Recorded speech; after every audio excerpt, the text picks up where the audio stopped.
Bienvenidos. Estamos en un programa más de Sin Relativismos, otro miércoles acá. ¿Cómo han estado? Pues la verdad es que me da muchísimo gusto que me dejen entrar a sus hogares, ahí en donde están, en donde me están escuchando. Agradezco muchísimo y espero que en realidad todos estos programas pues sean de tal bendición para ustedes como lo es para mí.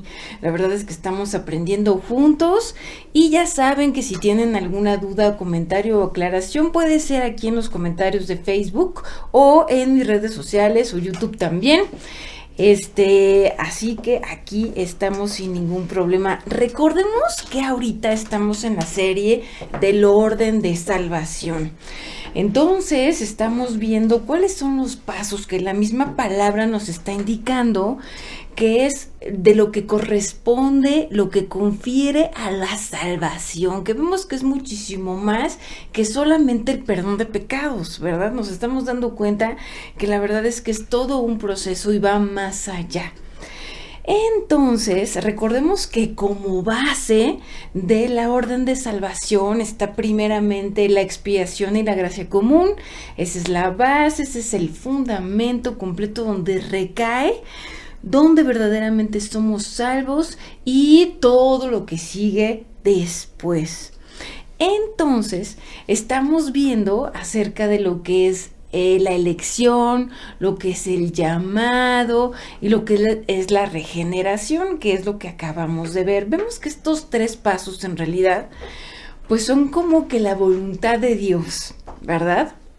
Es la voluntad de Dios elegirnos, es la voluntad de Dios llamarnos, es la voluntad de Dios regenerarnos. Y ahora sí que lo que pasa a nosotros, lo que sí corresponde al humano como tal, pues es el responder al llamado y es la parte de la aplicación, ¿no? Porque si no, como bien lo estábamos leyendo, ¿cómo van a saber? ¿Verdad? La misma palabra dice, ¿cómo van a saber de mí si no hay nadie que les diga, ¿no?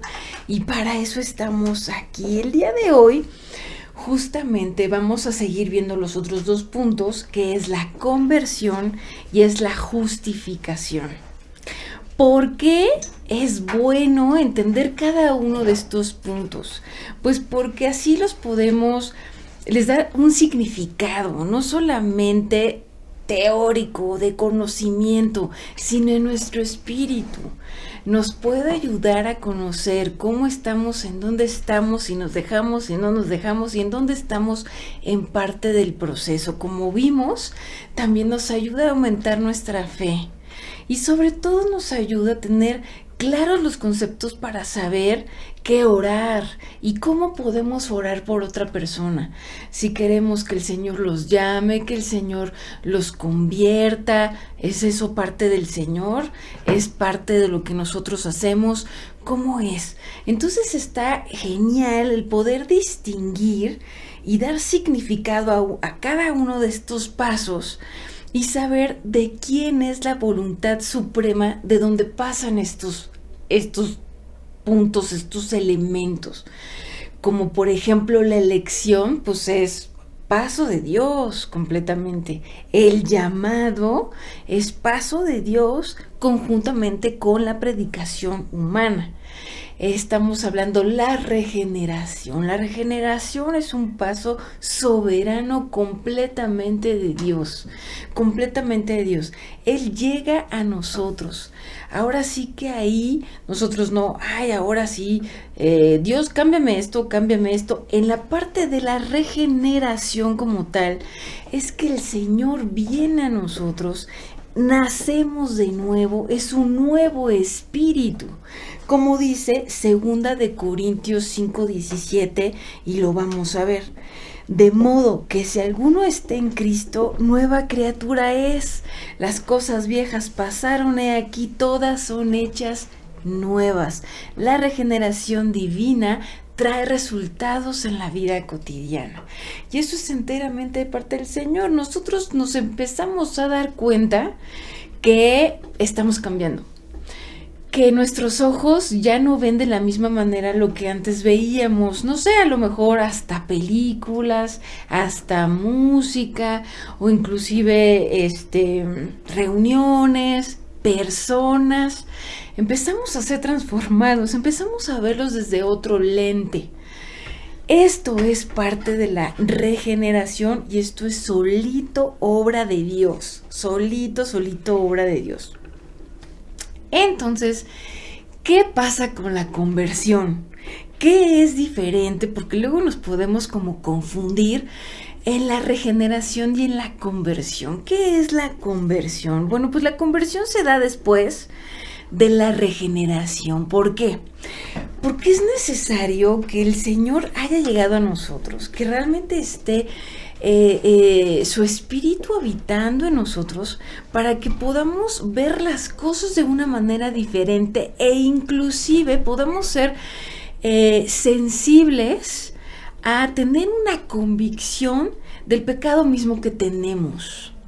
Muchas veces cuando ya estamos pues muy situados en nuestra cotidianidad, sin Dios, pues no nos damos cuenta realmente de nuestros pecados, inclusive como lo hemos dicho, pues pensamos que no tenemos pecado o pues realmente no son muy complicados, ¿no? Porque no hemos violado, no hemos matado, como todo mundo en su momento decimos.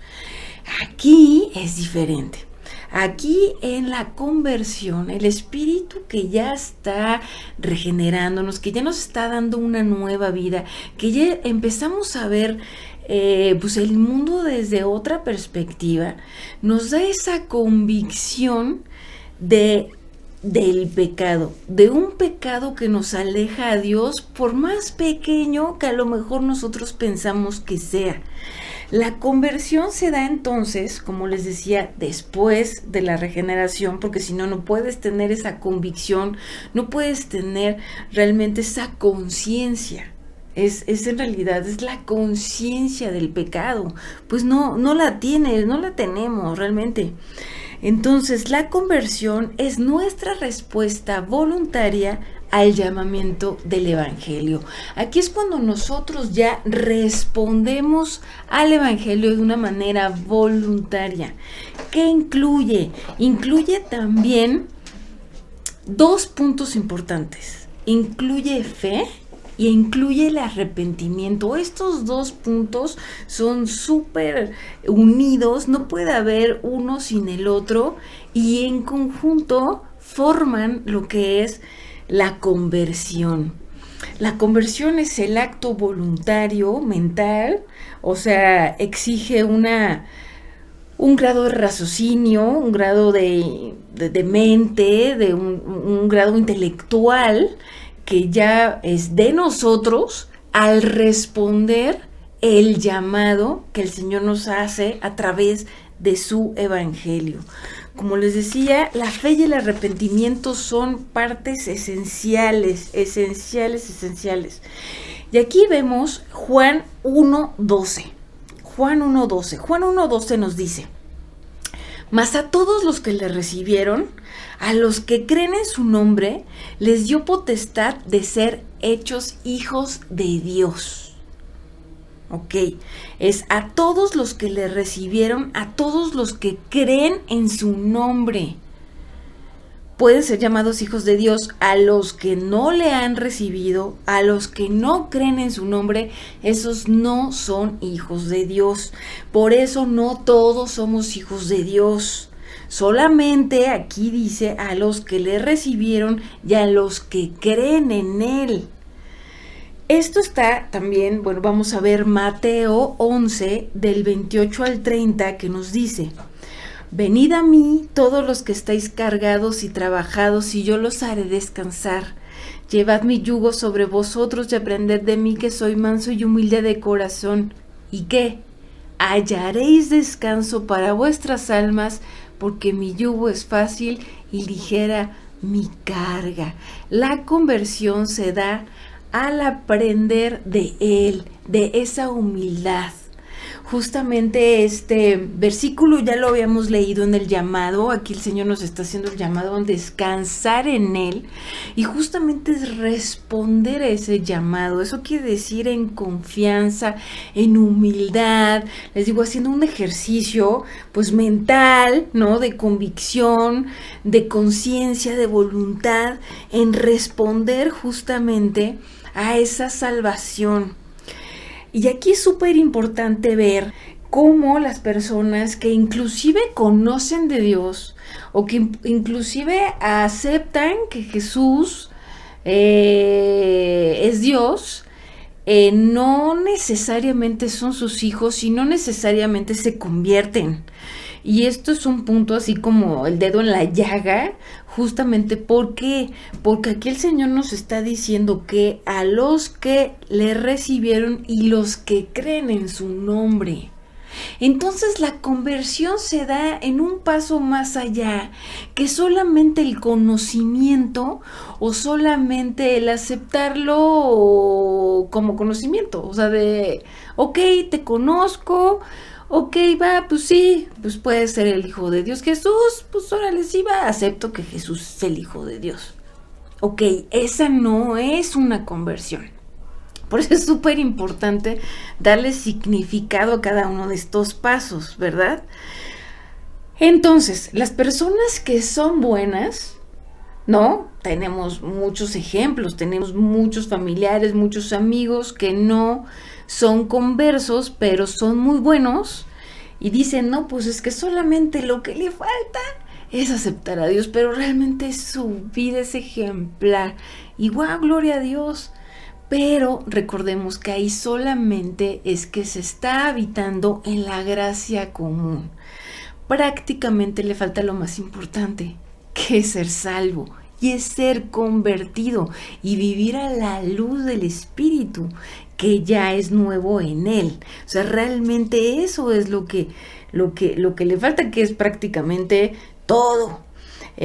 Ahora me gozo, dice 2 Corintios 7 del 9 al 10, dice, ahora me gozo, no porque hayáis sido contristados, sino porque fuisteis contristados para arrepentimiento.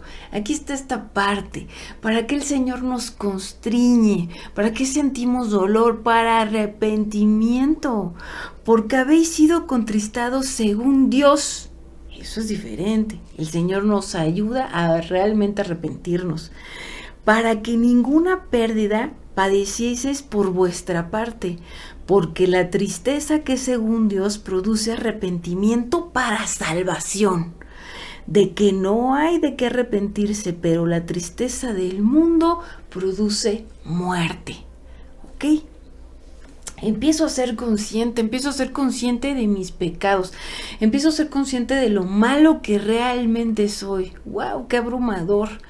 Ok, con esa conciencia de maldad, con esa conciencia de pecado, que como recordemos, nuestro espejo es la santidad de Dios. O sea, ese en realidad es el referente. Entonces, si el referente es la santidad, la blancura extrema de Dios, sin pecado, sin mancha y sin nada, y nos vemos a nosotros, por más pecadito chiquitito que nosotros pensemos que sea, pues es una manchotota a comparación de la blancura extrema de pureza de lo que es Dios. Entonces el Espíritu nos hace ver eso en nosotros, que sin su Espíritu, sin la regeneración, es muy complicado. Es muy complicado. Entonces, una vez que tenemos esa visión nueva, podemos ver, pues ahora sí que nuestro pecado es abrumador, pero es para salvación. ¿Por qué? Porque es Dios el que nos está llevando de la mano para que no solamente digamos, híjoles, que sí soy pecador y sí soy malo, ok, pero ¿para qué? Para que te arrepientas y para que estés conmigo, no para que te arrepientas y te mueras, ¿no? O sea, o ya depresivo, o ya en medio de la tristeza, no, es para vida. Por eso todo lo que es espiritual, todo lo que es guiado de Dios es diferente. Es diferente. O sea, es un lente, es una guía, es una vida diferente a como es sin Dios. Todo es diferente. Entonces vemos que no es solamente conocimiento, no es solamente aceptación, es realmente confianza. Confianza en Dios de que me perdona porque me estoy dando cuenta de todos mis pecados y me estoy arrepintiendo, ¿no? De todo lo que es. Dice Juan 3:16, y yo creo que todos conocemos este versículo, es el versículo base, ¿no? Así dice, porque de tal manera amó Dios al mundo, que ha dado a su Hijo unigénito para que todo aquel que en él cree no se pierda, mas tenga vida eterna. Esa es la diferencia, la vida.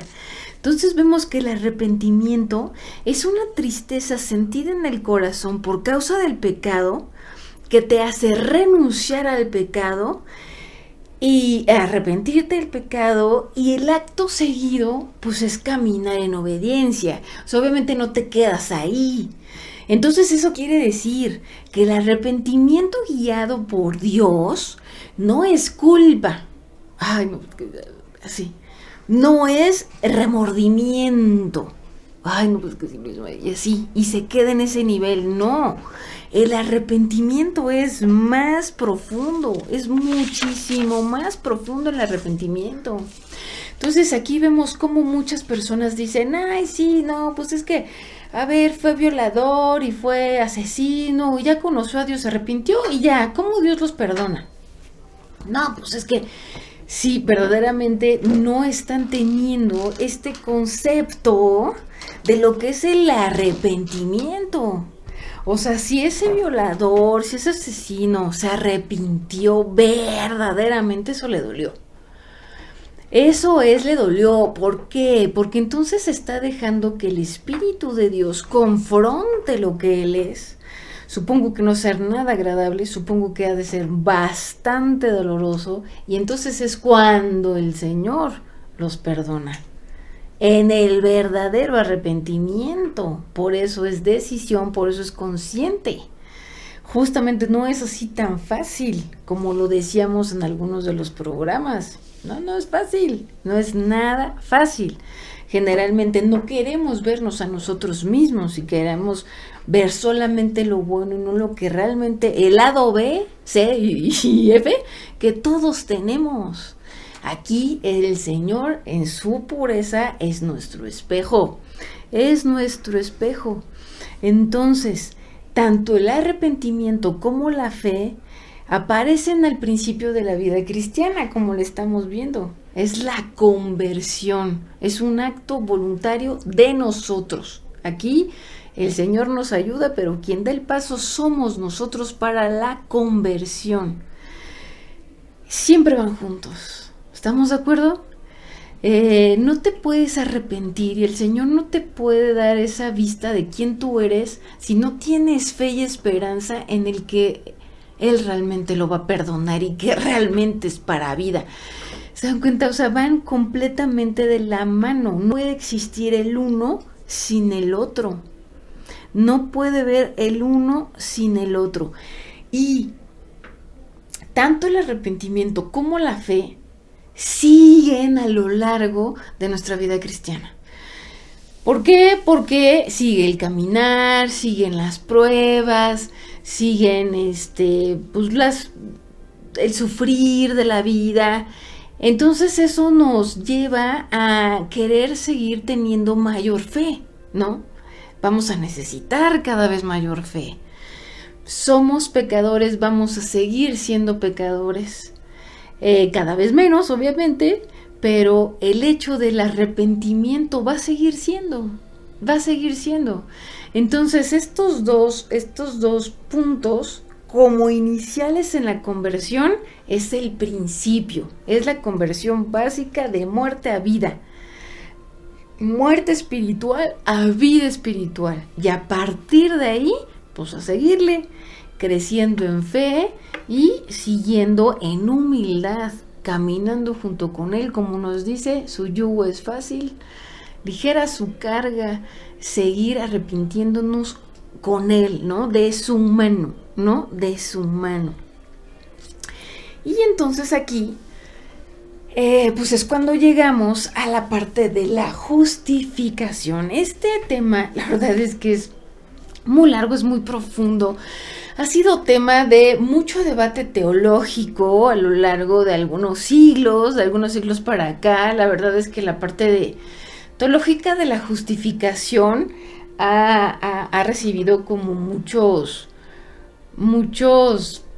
pues, puntos de vista diferentes. Ha tenido muchos puntos de vista diferentes. Pero aquí lo importante es regresar al principio, ¿no? Desde en este ejercicio teológico, en este ejercicio de ver qué es lo que la palabra de Dios realmente nos dice acerca de un tema dado, no como es la justificación, es hacer este ejercicio de estudio y de aprendizaje y obviamente de pedirle al Espíritu que nos revele cuál es la verdad de la justificación. ¿Cómo se llegó a esta parte de la justificación? Pues es que, ya respondí el llamado. Me doy cuenta que ya estoy siendo regenerado y estoy siendo convertido. Ya me he convertido, ¿no? ¿Ahora qué? ¿Ahora cómo me paro delante de Dios? Ahora como ya me arrepentí de mis pecados, logro ver quién soy, ¿no? Cómo Dios me ve, no solamente como yo me veo a mí mismo. Ahora qué sigue, ¿cómo me paro delante de Él? ¿Cuál es la posición que tengo delante de Dios? Eso es lo que responde la parte de la justificación. Y para poder empezar este tema, primero les voy a dejar aquí con un recordatorio de mis redes sociales. Les pido que me puedan seguir, ya sea aquí en la Radio Cristiana o en YouTube o en Facebook de mis redes personales. Aquí los dejo con esta información.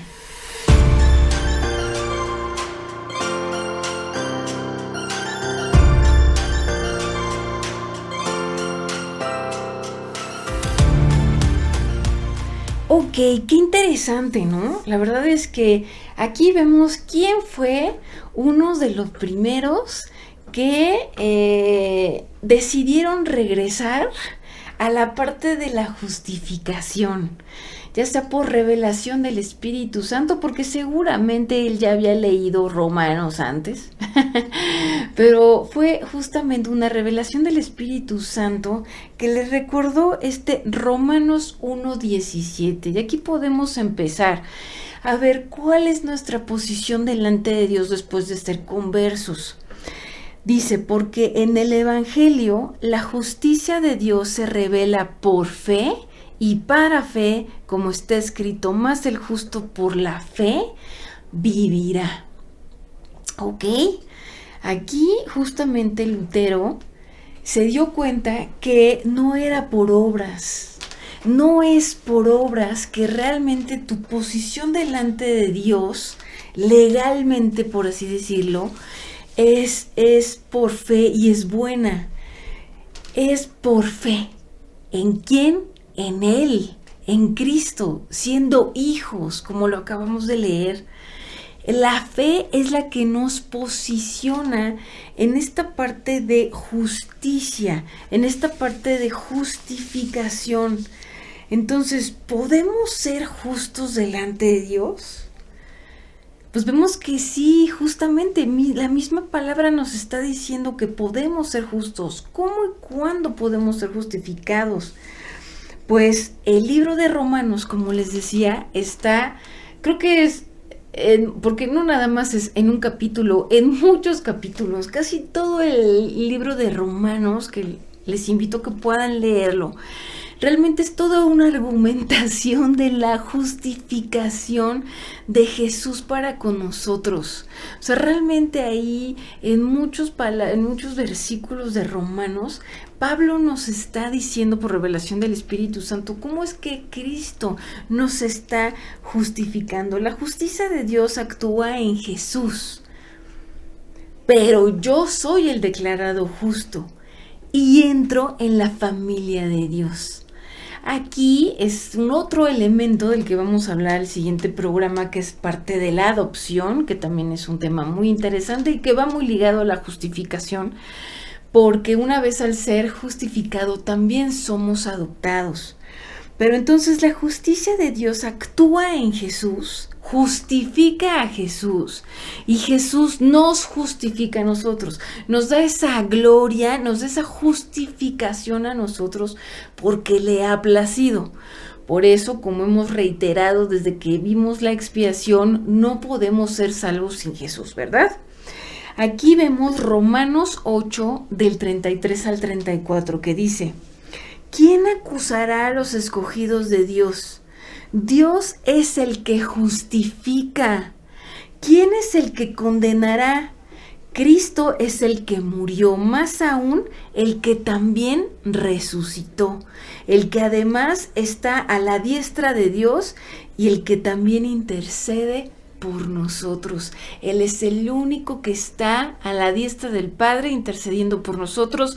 No hay otro mediador entre el humano y Dios Padre, solamente Jesús que intercede por nosotros.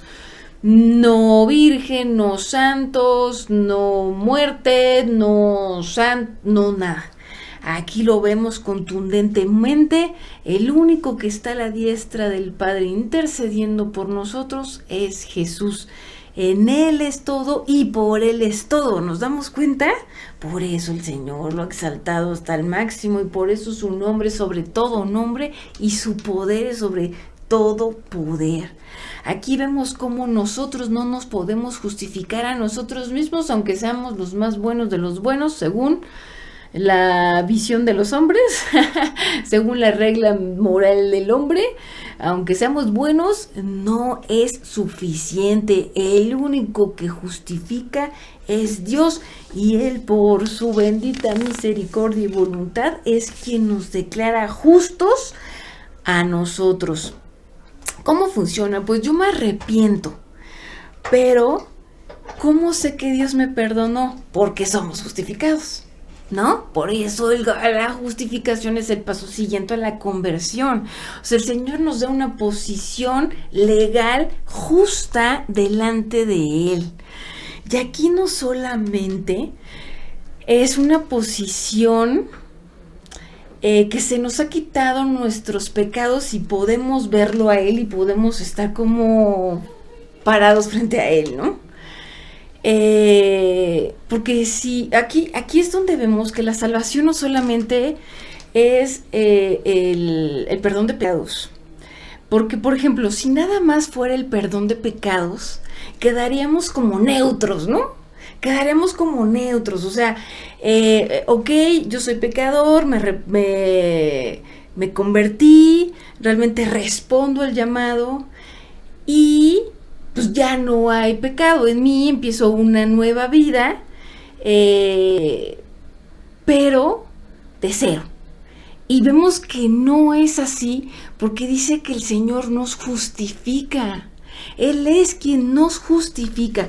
¿Cómo podemos entender esto? Es que Dios Padre está poniendo la justicia de Jesús en ti. O sea, lo que tú no hiciste, pero Jesús sí lo hizo, te lo pone. Y por eso eres justo delante de Él, porque si no, no serías justo. La única manera en que podemos estar justos delante de Dios es que nuestra justificación vino por alguien más. O sea, las buenas obras, la muerte, la resurrección y todo lo que Él hizo, como que se nos carga nuestra cuenta, ¿no? Imagínense, wow, increíble. Porque si no, no podríamos ser justificados. Entonces nos carga nuestra cuenta. Entonces a nuestra cuenta, por así decirlo, hay un saldo a favor que nos permite entrar en Él, que nos permite seguir, que nos permite ser adoptados, que es justamente lo que vamos a ver el próximo programa, que nos permite entrar a la familia de Dios, el que nos permite entrar en su cuerpo, ¿no? Él dice que Él es la cabeza y todos los demás somos miembros de Él mismo, somos su cuerpo, es la familia. Y no solamente la iglesia, no estamos hablando de la iglesia ahorita, sino la iglesia como todas las personas que creen en Él, como todas las personas que realmente son hijos suyos. Aquí no estamos hablando de épocas y aquí no estamos hablando de denominaciones inclusive. Él es soberano, Él conoce los corazones de cada quien, Él es el único que puede decir si sí o si no, es justo una persona o no, es convertido una persona o no, es un hijo o no es hijo, es solo Dios. ¿Cómo podemos estar 100% seguros que somos salvos y somos hijos? Pues porque estamos viviendo todo esto que estamos viendo, que es el orden de salvación, y vivimos en una salvación o sea, en una salvación inmediata, pero continuada con todo lo que el Señor sigue haciendo en nosotros. Entonces, Él es soberano. Este tema, en verdad, es, como se podrán dar cuenta, muy amplio. Y me gustaría continuar un poquito el próximo programa porque, ya vieron, fue un parteaguas completamente la visión de ver la justificación en siglos anteriores a partir de Lutero, cómo se regresó a 1400 años antes, como se veía en la iglesia primitiva, o sea, en la primera iglesia. La justificación se veía por fe y por tanto se sentían justificados por fe que podían hacer milagros y prodigios. Algo que pues ahí se hizo una amalgama medio rara y medio extraña con el paso del tiempo, creyendo que la justificación se daba por obras y por indulgencias, ¿no?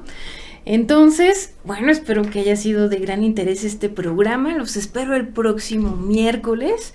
Espero que tengan una súper bendecida semana y que estén excelentes. Nos vemos. Bye.